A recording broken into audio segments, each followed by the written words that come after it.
नमस्कार। आज मैं आपसे जो बात करने जा रहा हूँ वो आज की स्थिति के लिए। आज का स्थिति क्या है? कोरोना, कोविड-19, जिसमें हम सभी डरे हुए हैं। हम निराशावाद हो चुके हैं। हमें पता नहीं है कि ज़िंदगी आगे क्या होने वाला है, ज़िंदगी में कैसी ज़िंदगी चलेगी। ऑफिसेस बंद है, कमाई नहीं है, स्कूल बंद है, एक ही कमरे के अंदर हम सभी फंसे हुए हैं। लेकिन ये तो आज की परिस्थिति है। लेकिन मैं नहीं बोलता हूँ कि डरना नहीं चाहिए। भाई, हम इंसान हैं, डरेंगे हम ज़रूर, घबराएंगे हम ज़रूर, लेकिन उसमें हम दब नहीं जाएंगे। हमें उठ के खड़ा रहना होगा। इसको चुनौती मान के चलते हैं। कोरोना है तो क्या हुआ? ऐसे बहुत सारी चीज़ें तो हमारी ज़िंदगी में आई है ना।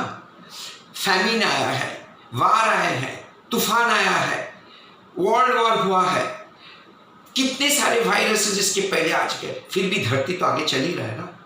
तो हमें कभी भी ये नहीं सोचना चाहिए कि अब क्या होगा। मैं तो हमेशा बोलता हूँ, दिन के बाद रात, रात के बाद दिन, जब हम दब जाते हैं फिर हम उठ के खड़े हो जाते हैं। हमारी ज़िंदगी में तो ऐसे हम सभी ने एक्सपीरियंस किया है नहीं? तो आज के परिस्थिति से घबराने से नहीं चलेगा। हमें आशावादी बनना होगा, हमें उम्मीद रखनी होगी। हम कर पाएंगे, हम उठ के खड़े रहेंगे। अब बहुत जल्दी से मैंने एक बताऊं कि हम क्या करेंगे इस स्थिति में। एक ही कमरे में हम 4, 5, 6 जन हैं। तो उसी में अपनी पुरानी यादें ताज़ा करिए। बच्चों के साथ अपने बचपन की बात करिए। कितनी अच्छाइयाँ आपने देखी, कितनी तकलीफ़ें आपने देखी, लेकिन डरावनी बात ज़्यादा ना करें। उसमें अच्छाई क्या क्या है, उससे क्या होगा, बच्चे भी अच्छा पाएंगे और आपको भी खुशी मिलेगी। अब अच्छे आपकी ज़िंदगी, मतलब हमारी ज़िंदगी के अच्छे दिनों को याद करें। बुरे दिन को याद करके किसी ने आगे चल नहीं पाया। मैं हमेशा बोलता हूँ, जो दुखद बात है उसको बार बार सोचना नहीं चाहिए। क्यों पता है? फिर वो हमें आगे बढ़ने नहीं देता है, तो वहीं अटक जाता है हम। तो इसके लिए पुरानी अच्छी बातों के बजाय आप अपने माता पिता, मतलब अपने बच्चों के दादा दादी, नाना नानी की बात करें। आप अपने दोस्तों की बात करें, अपने खेल कूद की बात करें। आप कैसे कैरी खाते थे, कैसे अचार खाते थे, कैसे झगड़ते थे, जैसे खेल कूद करते थे, ये सभी बातें बच्चों से करें। और ये बच्चे, मैं खाली प्राइमरी के लिए नहीं बोल रहा हूँ, बड़े बच्चों के लिए भी। घर पे तो आपके टीवी होंगे, टीवी में भी अगर आपके मातृभाषा के कोई चैनल हैं, वहाँ पर कोई पिक्चरें हैं, वो अभी तो सभी कुछ घर पे बंद है, तो उसी में उनको 1-2 बार तो फोर्स करके दिखाइए। बाद में देखना उनमें चस्का लग जाएगा, बच्चा देखना पसंद करेगा। मैं मेरे पोती के साथ ये किया। मैं बंगाली हूँ और मेरी पोती आजकल 8 साल की लड़की है, वो आजकल बंगाली पिक्चरें हैं देखना बहुत पसंद करने लगी हैं। तो धीरे धीरे हमें वो देना होगा। अब घर छोटा हो या बड़ा हो, घर पे काम तो होता ही है, बर्तन तो होते ही हैं, खाना तो पकते ही हैं, कपड़े तो धोते ही हैं। बच्चे अगर बहुत छोटे हैं, भले कपड़े ना धो, भले बर्तन ना धो, लेकिन कपड़े सुखाने में तो मदद कर सकते हैं। झाड़ू भले वो ना करे, लेकिन सजाने को तो मदद कर ही सकते हैं। जो बड़े बच्चे हैं, मम्मी का, डैडी का हाथ तो बटा ही सकते हैं ना। तो ये हर काम काज साथ में मिलके करें। बच्चे आपस में झगड़ने दीजिए और फिर उसके बाद उन्हें कहानी सुनाइए। जैसे मैंने बोला, आपके बचपन का तो है ही, लेकिन ये राजा रानी को कहानी और छोटे बच्चों को बताइए। और अपने दोस्तों के बारे में बातचीत करिए। अपने जो अचीवमेंट आपने कर पाया उसके बारे में बताइए, अपने सपनों के बारे में बताइए। तो बच्चे, चिल्ड्रन विल लव इट। फिर जो बड़े बच्चे हैं, उनके तकलीफ क्या है, उनके दिक्कतें क्या हैं, वो जानने की कोशिश करिए। बातचीत होना ज़रूरी है। हम हमेशा क्या करते हैं, सुझाव देते रहते हैं, तो हमेशा एडवाइस देते रहते हैं। पता है बच्चे क्या बोलते हैं, मम्मी डैडी बहुत पकाते हैं। हमें पकाना नहीं चाहिए बच्चों को। या तो हम सवाल करने लग जाते हैं, सवाल भी ना करें। बच्चों को सवाल करने दीजिए, हम उसके जवाब दें। अगर नहीं आता है, बोल दीजिए हमें नहीं आती है बच्चा, मुझे नहीं पता इसके जवाब। तो लेकिन एक दूसरे से बातचीत होना ज़रूरी है। सभी बातचीत करें, सभी साथ में रहें और हर चीज़ को उम्मीद से लगा के रखें। एक बहुत इम्पॉर्टेंट बातें हैं जो जो सरकार ने नियमों का पालन करने बोल रहे हैं, जैसे मास्क लगाना, बाहर जाएं तो सोशल डिस्टेंस, मतलब कोई किसी के बहुत करीब ना आए, तो ये हमें पालन करना होगा। हाथ धोना, पैर धोना, साफ सुथरे तरीके से रहना। अभी भी क्या हो रहा है, मानता हूँ घर छोटा है, फिर भी लोग क्या करते हैं, बाहर जाके खेल कूद कर रहे हैं, लेकिन हमें पता नहीं चल रहा है कि वो जो बाहर से और कोई आया उसमें कोरोना है तो वो तो मेरे तक आ जाएगा ना। मेरे पास आया, मेरे बच्चे, एक बच्चे पे आया तो दूसरे पे गया, दूसरे, वो फैलता जाता है। इसलिए सावधानी बरतना होगा। अब तो ये लॉकडाउन का परिस्थिति है, तकलीफ किसको नहीं है, हर एक को। हम तो बोलते हैं कष्ट करो तो कृष्ण मिले। हर किसी को, आज तक किसी ने कोई चीज़ आसानी से हासिल नहीं कर पाया। सफलता ऐसे नहीं आता, उसमें मेहनत करनी पड़ती है, तकलीफें उठानी पड़ती है। आप भी वही सिचुएशन आया है जहाँ पर हमें चुनौती लेना होगा, झेलना होगा, आगे बढ़ना होगा। हम तो सब बच्चों को सिखाए ना गाना, हम होंगे कामयाब, हम होंगे कामयाब, हम होंगे कामयाब एक दिन। यही है कि आज हमें नहीं डर किसी से, आज हम डरेंगे नहीं।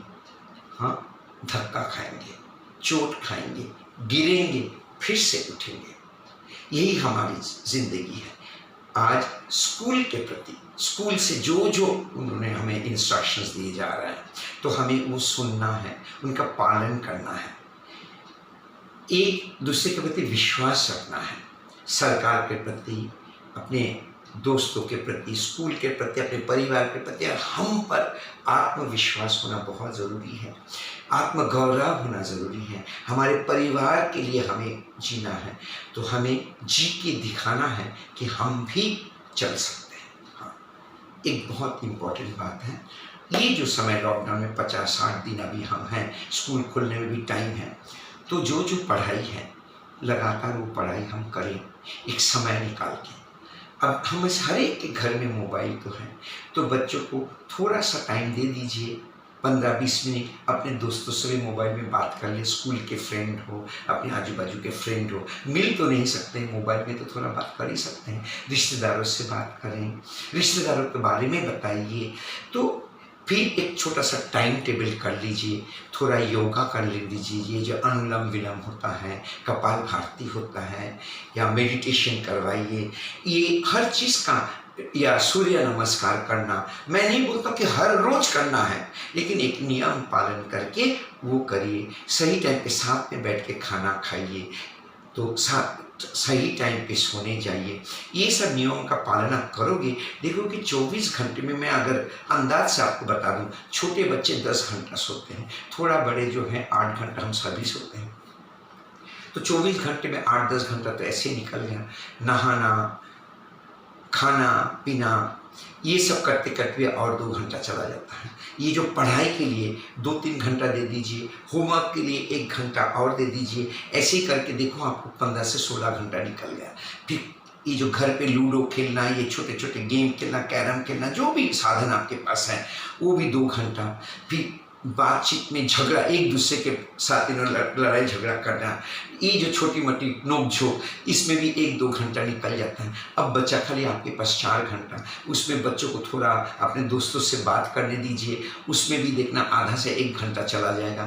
फिर एक कभी कभी शांत खुद बैठे, या तो जैसे मैंने बोला योगा करें, तो उसी में करके, और तो ऐसे करके देख लेना आप 21-22 घंटा, 24 घंटे के ऐसे ही निकल जाता है। तो समय तो निकल सकता ही है, तो उसी को मैं नहीं, हर चीज़ फ्लेक्सिबल हो सकता है, ज़रूरी नहीं है कि हर चीज़ हर रोज़ करना है, लेकिन एक सिस्टम हम लोग फॉलो कर लें, तो अपने आप को तैयारी करते जाए। जैसे कि 9th 10th 11th 12th के जो बच्चे होते हैं, उन्हें क्या करना चाहिए, अभी अपने करियर के बारे में सोचिए, जो जो इन्फॉर्मेशन या जर्नल्स मिल सकता है उसको थोड़ा पढ़ लीजिए कि आगे चल के हम क्या कर सकते हैं। जब स्थिति डाउन होती है तब वो समय क्या होता है हमारे में, अपने आप को तैयार करना। आप डांसर हो तो नृत्य प्रैक्टिस कर लीजिए घर पे। सिंगिंग अच्छी लगती है तो गाना प्रैक्टिस करिए। स्पोर्ट्स के लिए तो स्पोर्ट्स के सोच या पढ़ाई बाहर तो जा नहीं सकते, लेकिन उसके अलग अलग टेक्निक आप कर लीजिए।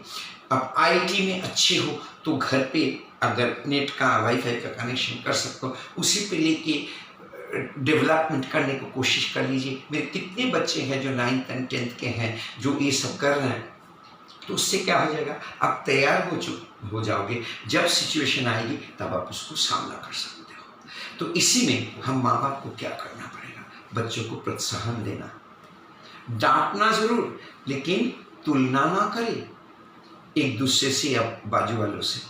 उन्हें प्रोत्साहन दे, बोले कि तुम अच्छे हो, हमें गर्व है तुम पर और हम साथ हैं। हम तो तुम्हारे जैसे इतना थे ही नहीं बेटा, तो हमसे भी बढ़ के चला गया। ये अप्रिसिएशन, नो कंपैरिजन, ये सब बहुत मायने रखते हैं, क्योंकि आपके बच्चे से आपसे ज़्यादा कोई प्यार कर ही नहीं सकता। ये मान के चलिए आप आपके बच्चों के लिए हैं, और आपके बच्चे आपसे सिर्फ इतना मांगता है कि माँ, पापा, अम्मी, अब्बू, मम्मी, डैडी, तुम लोग मेरे साथ रहना हमेशा। सिर्फ यही एक बच्चा चाहता है, और हम सब दिल से वही चाहते हैं, लेकिन उसको थोड़ा जाहिर करना बहुत ज़रूरी है, एक्सप्रेस करना ज़रूरी है कि हम हैं तुम्हारे लिए बेटा, और हम सब साथ साथ हैं। धन्यवाद। Thank you. नमस्कार।